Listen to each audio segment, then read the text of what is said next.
kugira ngo bagezeho ubuhamya bwanjye n'inzira yo kurokoka jenoside yakorewe abatutsi. Nitwa Mutangwa Freddy. Muri jenoside nari mfite imyaka 18. Banyiciye ababyeyi, banyicira abashiki banjye 4, babiciye mu cyahoze ari komine Mabanza, ubu ni mu karere ka Rutsiro mu murenge wa Mushubati. Munyemerere ntangire ubuhamya bwanjye ku mateka y'ababyeyi banjye. Muri 1973 ubutegetsi bwari buriho bwisha abatutsi, abanyeshuri ndetse n'abakozi b'abatutsi barameneshejwe mu kazi kabo.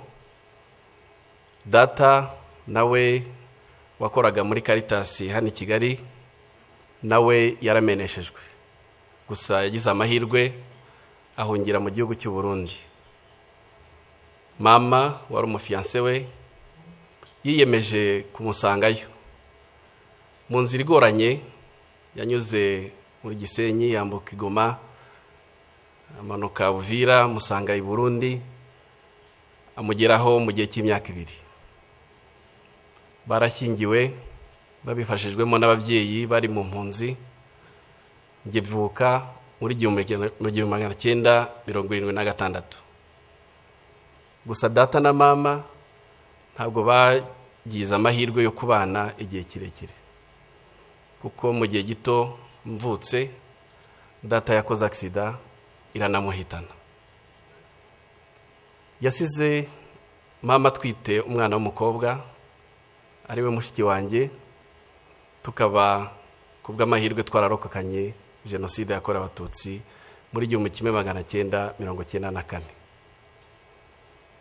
Ubuhunzi bwaramugoye, ndavuga mama yiyemeza kugaruka mu Rwanda akaruhira iwabo. Yagarutse yerekeza aho ari muri komine Bwakira, niho hari iwabo, bundi mu karere ka Karongi. Aguma iwabo, ariko naje kumenya ko uko icyo gihe nari nkiri muto, naje kumenya ko yakomeza gutotezwa n'inzego z'iperereza zimubaza iby'inyenzi yasize Burundi. Byarakomeje kugeza yongeye gushaka, ashaka mu karere ka Rutsiro, ubu ni muri Mushubati. Yashatse umugabo nawe wari umaze gupfusha umugore, nawe afite abana 3.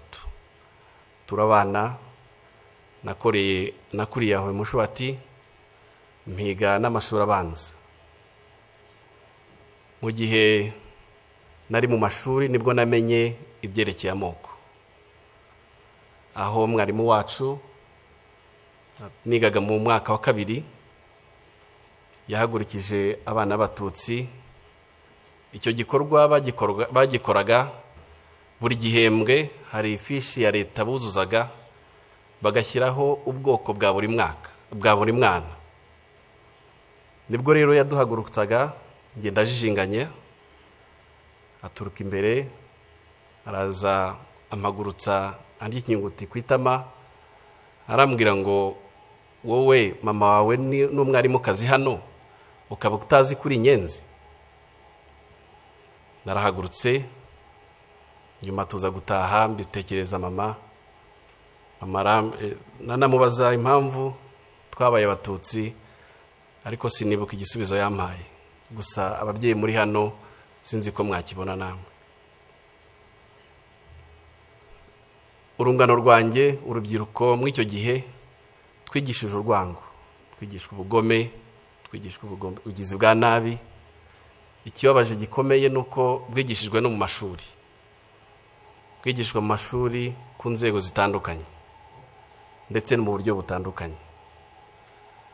Abize mu icyo gihe cyanjye, muri buka imyandiko textbooks twigaga zari zuzuye urwango, nubwo hari harimo imigani itandukanye, irimo inyamaswa n'ibindi, ariko hari harimo ubugome bukabije, hari hariho n'ubugizi bwa nabi. abize mu myaka ya 7 n'iya 8 turibuka isomo twigaga ry'imyuga. Iryo somo batwigishije gucura imyuko, gucura amahiri, gucura imihini ndetse no kubaza amahiri, gucura n'ibyuma. Ibyo byarakomeje kugeza ubwo mu gihe cy'imyaka ya za 91 na 93 mu gihe cy'amashyaka menshi abanyeshuri n'abarimu birwa birukanka muri za meeting aho gufokasinga ku masomo yabo bakirwa birukanka. Ari nabwo muri icyo gihe abajene benshi bashowe mu kuba abarwanashyaka bajya mu ntera hamwe mu mpuzamugambi za sederi, ari nabo bakoreshejwe cyane cyane mu gihe cya jenoside yakorewe abatutsi mu kwica ndetse no gusahura ibyari biriho icyo gihe. Ku itariki ya 7 Mata muri 1994 iwacu twabyukiye ku matangazo ya leta yari yatanze batubwira ngo abantu bose bagume mu ngo zabo. Harimo n'indirimbo twumva ko Habyarimana indege yarashwe yapfuye. Twabyutse tutazi icyo dukora, gusa twakoze inama ntoya mu rugo.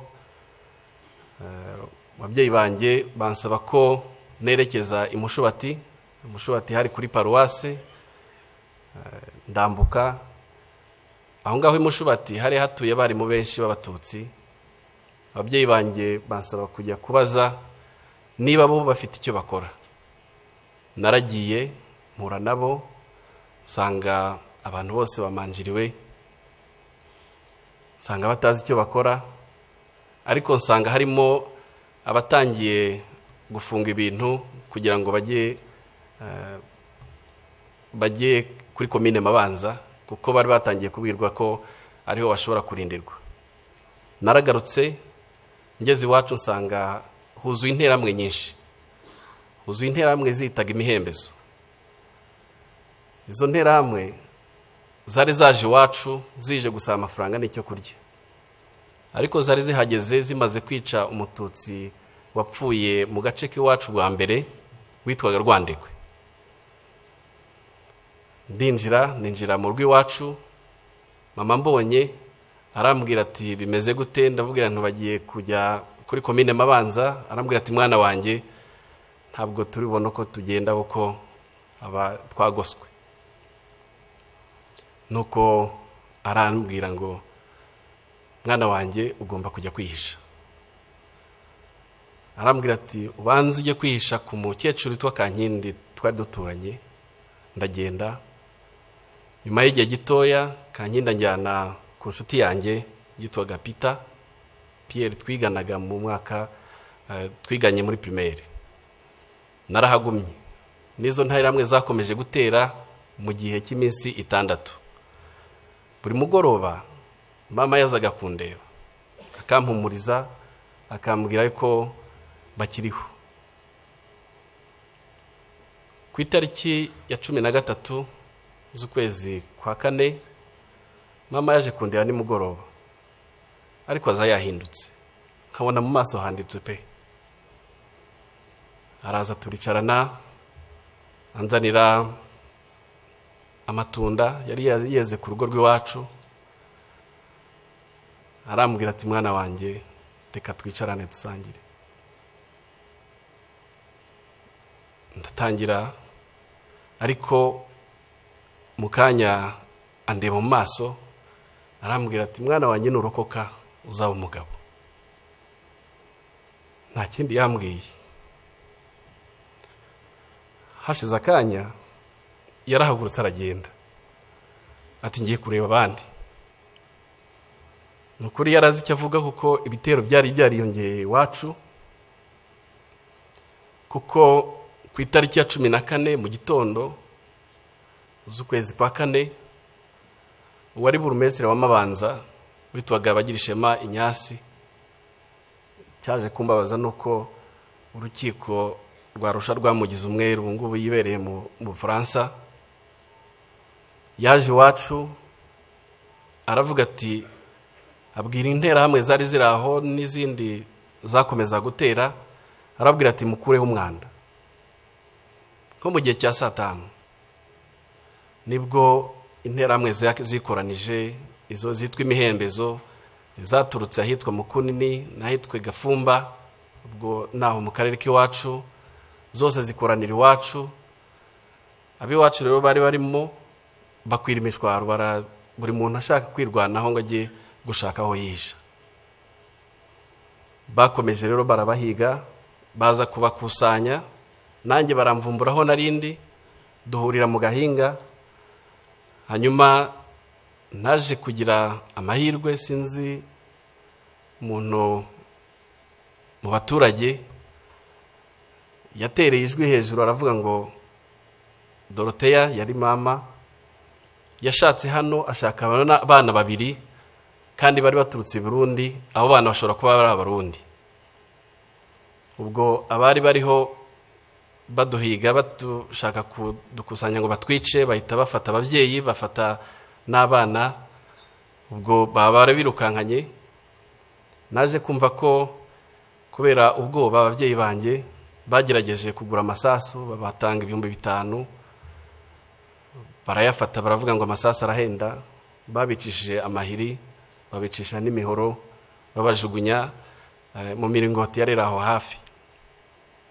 Bashiki banjye bo babataye mu cyobo kinini cy'umugabo wari umupasiteri witwa Gasenge, nawe bamwishe muri jenoside. Babatarimo ari bazima, ariko babanje kubakomeretsa. Hanyuma noneho bakabarundaho babajugunyaho amabuye kugeza igihe bapfuye. Nge rero na mushiki wanjye muri iryo joro twafashe icyemezo cyo guhunga aho ngaho, twerekeza ahitwa ku Rutare rwa Ndaba. Wenda abajya muri bira bice murahazi. Aho twerekeje hari mama wacu wakurikiraga mama, akaba yarashatse umugabo utarahigwaga. Twarahageze, atubonye aratwakira, arabwira ati mwinjire mu nzu, ariko dusanga nawe afite umutwaro ukomeye wo kurinda umugore we, ariko yaratugumanye. Ibitero byakomeje kumutera, avuga ngo noneho ari inyenzi zajiwe. Ndibuka nk'ibitero 2 byarazaga, akabiha amafaranga bagasubirayo. Aho bigeze harananirwa, aratubwira ati mugerageze mwigendere. Ariko yaduhaye indangamuntu ye. Kera mu ndangamuntu bandikagamo abana, yari afitemo abana 2, uwitwaga Ruberi n'uwitwaga Ukwibishaka. Aratubwira ngo bana banjye mugende kuri bariyeri, nibabaza muzabwire ko iyo ndangamuntu ari ya so, harimo ubwoko bw'abahutu. Noneho ubwo icyo gihe nibwo nahinduye izina, nitwa Ruberi na mushiki wanjye yitwa Ukwibishaka. Hari aho byadukundiraga kuri bariyeri bakatwemera tugatambuka, ariko rero n'ahandi byatugoraga bavuga ko ari amayeri y'inkotanyi. Twarakomeje, inzira yatubereye ndende kuva Mushubati. Inzira twayirangirije Ikaduha, ahahoze ari muri Gikongoro. Twarabaye tubana mu mpunzi, tubana n'impunzi zari ziturutse Kigali, tubana n'impunzi zari ziturutse Gitarama, ndetse n'abanyeshuri bigaga ku ishuri rya Yave ryari hariya Ikaduha. Abo banyeshuri abenshi bakoze jenoside yahabereye, kuko twebwe twasanze barayirangije nko mu Kiliziya n'ahandi, kuko abanyeshuri baturutse Ibyumba bari bafite ubugome budasanzwe, ariko twarabanye. Twagumye aho ngaho kuko hari no muri zone turquoise. Muri zone turquoise rero, aho inkotanyi zahagaritse jenoside hirya no hino mu duce, muri zone turquoise bakomeze barica. indi uzakomeza kuvuga bavumburaga abantu buri munsi abari babahishe batangira no kwica abahutu bari bahishe abatutsi icyo gihe. Byarakomeje kugeza aho nageze nko muri bigeze nko mu kwa karindwi hagati, ntabwo twari tuzi ko inkotanyi zahagaritse jenoside, twari twihebye. Hanyuma nahavuye hari umwana w'iwacu w'imushubati wigaga aho ngaho, ngo yaraje gutwara ibintu bye, turakubitanye, ahamagara izina ryanjye nyaryo rya Freddy. Mbona impunzi zose zitangiye kundeba, ariko kubera ko bari bazi ko nitwa Ruberi, mbona bitangiye kunkomerana. Nibwo ku mugoroba nafashe icyemezo, kuko twari tuzi ko inyuma wambutse uruzi rwa Mbirurume hari inkotanyi. Nafashe umwanya mw'iryo joro ndagenda, bwagiye gucya nambutse uruzi, nambuka uruzi izuba ritangiye kuza, mbona abantu hakurya, ngenda mbasanga, kumbe bari inkotanyi. Mbagezeho mpumagira, nasanze ari abana b'abasore babiri, abahungu b'abasore. Barambwira ngo urava ukajya he? Ndababwira nti mvuye mu mpunzi. Batekerereza uko byagenze nuko nahageze. Ijambo rya mbere rimpumuriza naryumvise uwo munsi. Barambwiye ngo ubu ntugipfuye. Ati sugiye he? Ndumva ngiye i Kigali. Ese hari umuntu hazi? Nti ntawe. Noneho barambwira ati mu kanya hari imodoka ya Croix Rouge iri bunyure hano, turayigutegera. Noneho imodoka ya Croix Rouge nko mu masaha 2 ibirahanyuze. Imodoka impa lift bangeza muri gare. Umushoferi arambwira ati muri gare ni hano. Nari narahageze rimwe kera. Noneho ntangira gutekereza aho ndi bwerekeze. Nza kwibuka ko hari data wacu wari utuye Gikondo Sejemo.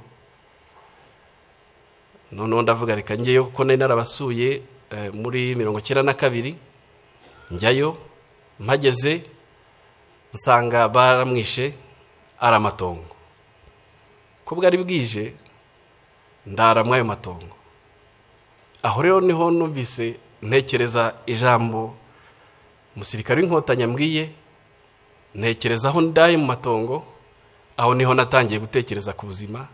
Ikindi gihe numva ntaratekerezaga. Ntekereza numva mfite agahinda kenshi, ngatekereza abiwacu, ariko none cyamvunaga kurushaho ni mushiki wanjye nari nsize mu mpunzi. Ntiyanamenye nuko nagiye. Igitangaje kandi nayo mateka ntiturayaganira. Sindamenya icyo we yatekerezaga, nta nubwo yamenye uko byangendekeye ngeze i Kigali. Hanyuma bukeye nza kuza ngaruka muri gare, ndongera ndambuka mva Sejemo nza hano muri gare hano Kigali. Ngira amahirwe akomeye, mpura n'umuntu wari umushumba w'ahantu hafi y'iwacu, yari yaraje i Kigali. Arambwira, arampobera, turahoberana, ntiwararokotse? Nti nararokotse. Arambwira ati hari abahungu b'imushubati, ngwino nkwereka ahantu nabo barokotse, ngwino nkwereka aho bari. Ndagenda ndarayo, turahoberana, turishima. Noneho ningiye wabwiye amateka y'iwabo, kuko ngewe jenoside yabaye ariho ndi, kuko bari baraje i Kigali batazi uko bagenze. Ese runaka yarapfuye, ese runaka yarapfuye. Ngenda mbabwira, mbatekerereza, kuko nari nzi ko uko byagenze. Hanyuma rero naje kugira amahirwe, mpura na data wacu wari warahungiye Burundi, ahungutse arancumbikira, ubuzima butangira gutyo. Ariko yaraturanye n'umusirikari witwaga Mutabazi, yari umukapiteni niko yambwiye. Ndagera mutekerereza uko nasize mushiki wanjye mu mpunzi. Arambwira ati nyine akora nk'inkotanyi ati mu mpunzi taho hano ni nko kuva hehe nahagana he. Ndamutekerereza, buke mu gitondo aramfata anjyana aho ngaho, ni nawe wamfashije kugira ngo mushiki wanjye ashobore kuva mu mpunzi hariya nawe muzana i Kigali. Kuri yo byari igitangaza kongera kumbona. Hanyuma rero nyakubahwa Perezida wa Repubulika, ndagira ngo mbashimire, inkotanyi zatubwiye kubaho tubaho, inkotanyi zaduhaye icyizere cyo kubaho kandi turiho. Muri icyo gihe mushiki wanjye akimara kuboneka nibwo natekereje gusubira mu ishuri, kuko nacyo nshimira leta y'ubumwe yagiyeyo icyo gihe, yuko yagerageje gushyira ibintu mu buryo. Amashuri aratangira, nongera kumva yuko ishuri ry'iwacu aho narigaga Kirinda hongeye gutangira, nsubirayo. Nagezeyo nsanga hari abana b'imfubyi benshi bihebye batazi, mbese hari agahinda gakomeye, ariko hari n'ubukene bwinshi. Leta rero yatubereye umubyeyi, leta yatubereye umubyeyi, iradushyigikira, ijya mu cyuho cy'ababyeyi bacu, ishyiraho farije, baduha icyangombwa cyose twari dukeneye kugira ngo dushobore gukomeza amashuri yacu. Ndagira ngo mbashimire umusingi leta yacu yaduhaye wo kubaho. Ni igihango gikomeye tudashobora gutatira, ni igihango gikomeye tugomba kwigisha kandi twigishana n'ubu n'abana bacu. No kuri icyo gihe mu bwihebe nk'ubwo ngubwo nta nubwo twambaraga ngo tuberwe, ariko turambara tukaberwa. Ikindi, twabaye abagabo. Rya jambo rya mama nzi neza yuko ababyeyi benshi baribwiye abarokotse benshi, twabaye abagabo. Bahumvugira aha, mfite ndi umugabo, narashatse, mfite abana 5. Nyakubahwa, munyemerere agace gasigaye gatoya kavuga mu Cyongereza. Your Excellency, I would like to continue my testimony in English. I want to share my testimony, but also my experience of working here at Kigali Genocide Memorial. And I want to share with you what this memorial means for me. This memorial has been more than a workplace. It's my home. It's a home for me. Working here has transformed me deeply. Trying to learn and understand my history, the history of my country, explain the root cause of genocide against Tutsi, trying to share the transformation journey of my country from the ashes of genocide to a peaceful nation. It has been a very positive journey for me. But this memorial has a huge meaning for the international visitors that I receive all day, every day. This memorial provides an historical clarity. They come here to learn and they bear witnesses. They go back transformed. They're transformed by what they see and what they hear. They take these stories, our stories, the stories of genocide, the stories of reconstruction, across the borders and through generations. I want to extend my profound gratitude to the government of Rwanda for establishing the memorials around the country. It is such act of humanity. While the perpetrators, they left their victims unburied, no respect, no dignity.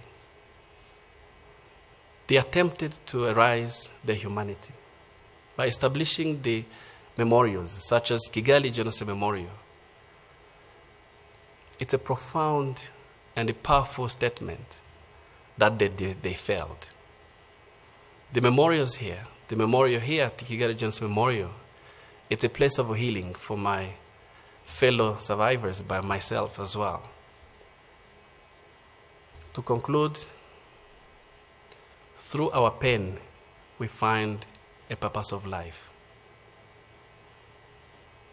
Through commemorations and remembrance, a date like this, Your Excellency, you never miss for the last 31 years. Through your message, comforting message, and a powerful and profound message, Your Excellency, we find our strengths. This is what means memorization